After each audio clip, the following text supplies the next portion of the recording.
तकलीफ हुई है यहाँ आने में, वो अभी नहीं आ पा रहे हैं। उसके लिए मैं हाथ जोड़कर आप लोगों से माफी मांगता हूँ और मैं वादा करता हूँ अगर हो सका तो कल कोई प्रोग्राम नहीं, उनको रोड शो कराने के लिए हम लोग लाएंगे। रोड शो कराने के लिए लाएंगे, उनको रोड शो कराने के लिए लाएंगे और पूरा टेराघाट में घुमाएंगे, कोशिश करेंगे। अभी फिर परसों दिन वो बहादुरगंज में राहुल गांधी जी के साथ वहाँ रहेंगे, करेंगे रोड शो भी करेंगे। आप सभी मामलों से सुनिए, अभी इमरान जी से बात हुई, 2 मिनट के अंदर में वो फोन कर रहे हैं और फोन से डायरेक्ट आपको स्पीकर पे लगाएंगे, वो आप उनसे डायरेक्ट रूबरू होंगे और वो अपने से बात करेंगे क्या हालात हुए थे, क्यों नहीं आए। उनका चॉपर हेलीकॉप्टर में बैठा हुआ बंदा है, यहाँ पे लैंडिंग करने का जस्ट 2 मिनट बोले वो, 2 मिनट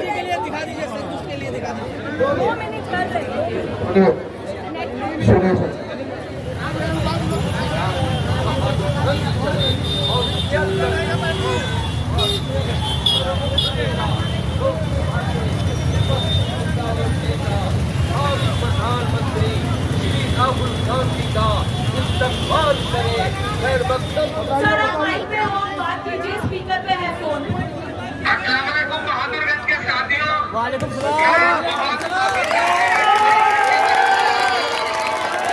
आपके पास आने के लिए मैं प्रोफेसर मुसद्दिक आलम के लिए आपसे अपील करने आपके बीच में आने के लिए परेशान रहा, लेकिन एटीसी से मेरे हेलीकॉप्टर को क्लियरेंस नहीं मिला। मैं 2.5 घंटे हेलीपैड पे खड़ा रहा। अमित शाह का हेलीकॉप्टर उतरना था, शायद इसलिए हेलीपैड से हमें उड़ने की परमिशन नहीं दी गई। मैं बहुत शर्मिंदा भी हूँ और बहुत मुझे बनावल भी है। मैं आपके बीच में आना चाहता था, पर जो राहुल गांधी जी आ रहे हैं, मैं कोशिश करूंगा कि मैं राहुल गांधी जी के साथ आपके पास आऊँ।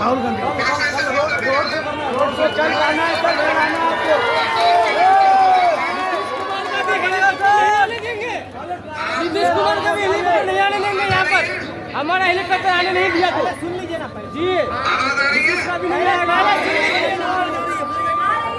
आवाज आ रही है। जनता की मांग है, कल आप रोड को कीजिए। छायादार पेड़ जमाने के काम आए और सूखने लगे तो जलाने के काम आए। अच्छा समझ के फैसला देना मकान को शायद कभी छुपाने के काम आए। कल आप रोड शो के लिए आप आए इधर पे। कल ऐसा कर सकता हूँ, मैं कोशिश करता हूँ कि कल आऊँ।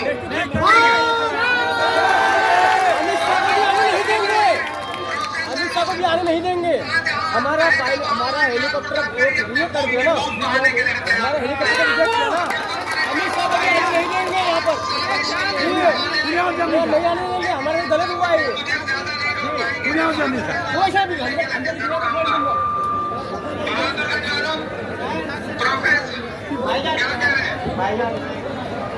आप लोग अगर कीजिएगा तो कल फिर हम 5 रोड में करेंगे।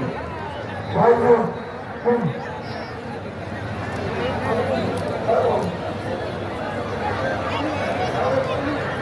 सबको माफी मांगते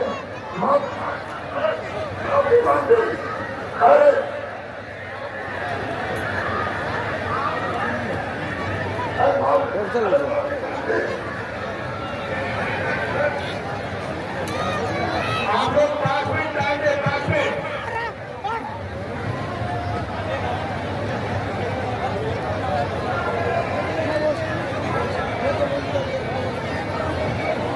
भैया देखिए, मैं आप तमाम लोगों से हाथ जोड़ के विनती करता हूँ कि हम लोग को नोटिस आ रही है कि हेलीकॉप्टर के यहाँ पर उतरने का परमिशन किशनगंज में 3 जगह सभा था, ठाकुरगंज, किशनगंज और बहादुरगंज, तीनों जगह। कहना चाहूंगी कि दोपहर से आप बैठे हो, 11 तारीख को जब सुबह को आप उठो तो आपके घर पे आपके बेटे, आपके पति को पहले बोलना कि जाके वोट करके आए, उसके बाद ही आप वो लोग को चाय पिला के देना, चाय बना के देना। आप लोग भी चाय बादी में पीना। बहुत से लोग यहाँ पे बहुत सी बातें की है, धर्म की बात कर रहे हैं, इस चीज की बात कर रहे हैं, कोई हिंदू की बात कर रहा है तो कोई मुसलमान की बात कर रहा है। पर जो महागठबंधन की पार्टियां हैं, कांग्रेस पार्टी, आरजेडी, लेफ्ट की पार्टी, वीआईपी, आईपी, वो सिर्फ और सिर्फ विकास की बात करी है। और प्रोफेसर आलम जी, हमने देखा है कि बिना कोई पद के, बिना कोई इलेक्टेड रिप्रेजेंटेटिव बनने के बावजूद कितना कुछ आप लोगों के बीच किया है। मैं मुंबई से हूँ और बिहार के बहुत से लोग मुंबई में रहते हैं। आप लोगों को कोविड का दौर याद होगा, जब एक रात प्रधानमंत्री टीवी पर आए और कहा, भाइयों और बहनों, आज से लॉकडाउन है।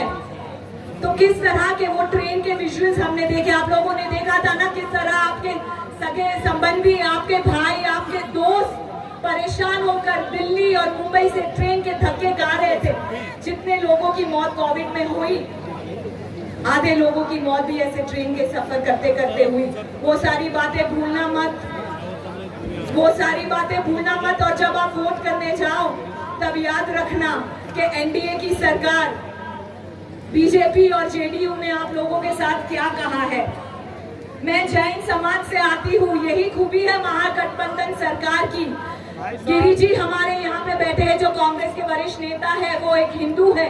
यहाँ पे यादव है, आलम है, हमारे चोपड़ा जी है जो राजस्थान मद्रासा चेयरपर्सन है, हमारे नायक जी है जो कश्मीर से आए हैं, और यहाँ पे हमारे जिंदाबाद, हाथ छाप जिंदाबाद, मुसव्विर आलम जिंदाबाद, अंसार नेमी जिंदाबाद, अंसार नेमी जिंदाबाद। अब आप तमाम लोगों के बीच हम बुलाना चाहेंगे ललित कुमार जी को। सब्र का इससे ज्यादा पैमाना और क्या नाप है आपका, कि आपने जिस उम्मीद से यहाँ पे 4 घंटे से मुसलसल बैठे हुए हैं, प्रत्याशी और हम लोग के दिल पे क्या गुजरती है इसका तो बयान नहीं कर सकता। पर एक वादा करता हूँ कि जो प्रशासन ने उनके हेलीकॉप्टर को लैंड करने का इजाजत नहीं दिया, मैं आप लोगों से वादा करता हूँ कि प्रत्याशी चाहे कल कहीं रहे, पर उनको टेरागाज के सरजमीन पर आना पड़ेगा, बाई रोड आना पड़ेगा। और ये टेरागाज वालों की मांग है और हम लोग पूरी कोशिश करेंगे। क्योंकि परसों राहुल जी का प्रोग्राम है, तो कल ही हम लोगों को ये वक्त चाहिए और उनको आना पड़ेगा। मैं आश्वासन देता हूं आप लोगों को, और आप इस बात की तस्दीक हमारे प्रत्याशी से भी कर लें। अभी 2 मिनट आप लोग वेट कीजिए, वो अपनी से बात करें।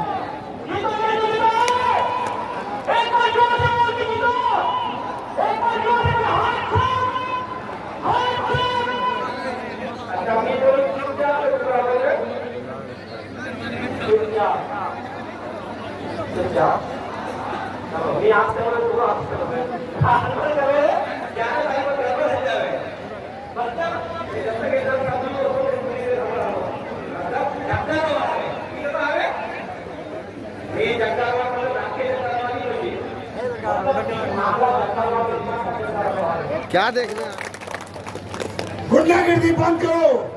चंद लोग घुसे हुए हैं, गुंडागर्दी करना चाहता है, ऐसे लोगों पर निगाह रखिए। गुंडागर्दी बंद करो। एक बार जोरदार तालियों के साथ स्टेज पर बैठे तमाम कांग्रेस पार्टी महागठबंधन, महागठबंधन, मुसव्विर आलम, मुसव्विर आलम, राहुल गांधी, राहुल गांधी। अब हम प्रोग्राम को आगे बढ़ाते हुए अस्सलामु अलैकुम, नमस्कार, आदाब, सत श्री अकाल। एक ही सरदार है, वो भी असरदार हमारे साथ है। जोरदार तालियां इसके लिए बजा हुआ है। इस मंच पे सारे बहुत बड़े बड़े नेता बैठे हैं, मगर इनमें से एक खास नेता बैठा है, खास। उसका नाम है, जो आपका अब की बार 13 के बाद विधायक बनने वाला है, प्रोफेसर, मास्टरों का भी मास्टर प्रोफेसर साहब बैठे हैं यहाँ। और आपके जो इस वक्त अभी 11 तारीख तक आपका शायद विधायक है, वो भी यहां पर बैठे हैं। एमडी चौधरी साहब जो राजस्थान से चल के आए, मेरी बहन जी महागठबंधन। अब मैं अपनी बात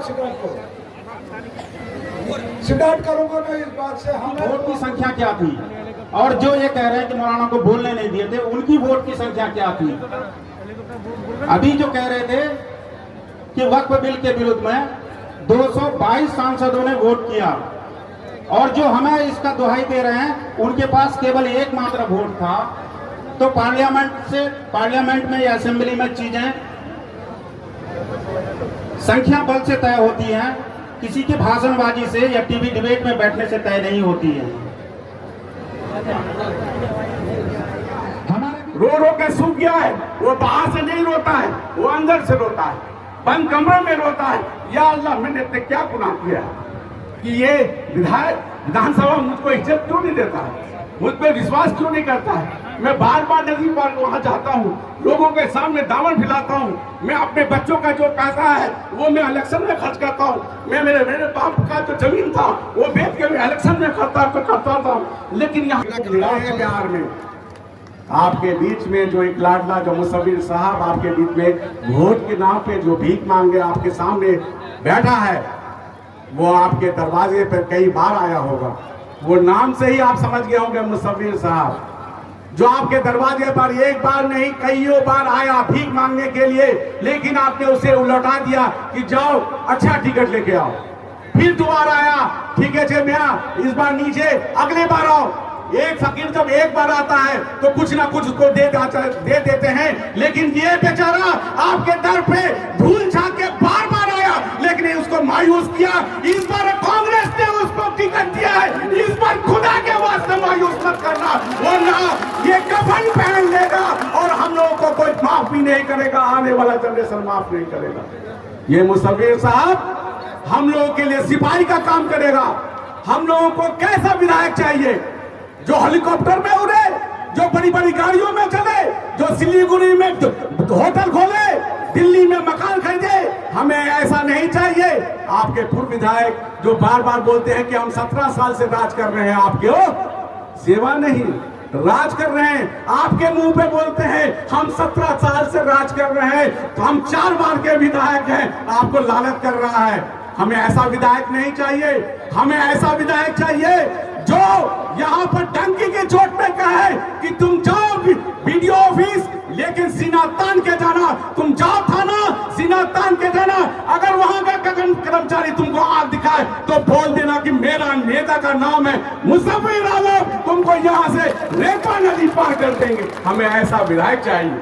ये वो प्रोफेसर विधायक है, जब आप थाना में घुसेंगे